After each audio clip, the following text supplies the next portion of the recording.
আপনি কি কখনো খেয়াল করেছেন আমরা বারবার এমন মানুষের প্রতি দুর্বল হয়ে পড়ি যারা আমাদের সবচেয়ে বেশি কষ্ট দেয়?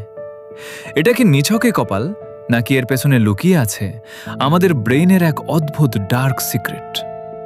সাইকোলজি বলে আমাদের সাবকনশিয়াস বা অবচেতন মন সবসময় পরিচিত পরিবেশ বা চেনা পরিস্থিতি খুঁজে বেড়ায়।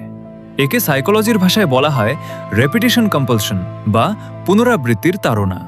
সহজ কথায়, আপনার ছোটবেলায় বা অতীতে রিলেশনশিপে যে ধরনের নেতিবাচক অভিজ্ঞতা বা অবহেলার শিকার আপনি হয়েছেন, আপনার ব্রেইন অবচেতনভাবেই ঠিক একই ধরনের প্যাটার্ন বা মানুষকে আবার খুঁজে নেয়।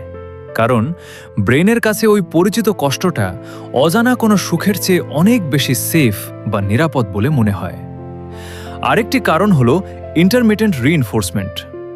যখন কোনো মানুষ আপনাকে সবসময় ভালোবাসে না, আবার হুট করে খুব কেয়ার দেখায়, তখন আমাদের ব্রেইনে ডোপামিন হরমোনের মাত্রা রোলার কাস্টারের মতো ওঠানামা করে।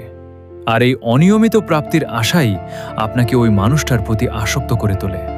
তাই পরের বার যখন কোনো ভুল মানুষের প্রেমে পড়ে নিজেকে দোষী মনে হবে, তখন বুঝবেন এটা আপনার মন নয়, বরং আপনার ব্রেইনের পুরনো ট্রমার একটা মেকানিজম কাজ করছে।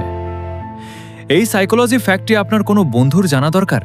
কমেন্টে তাকে ট্যাগ করুন এবং এমন আরও সাইকোলজিক্যাল ভিডিও পেতে পেজটি ফলো বা সাবস্ক্রাইব করে রাখুন।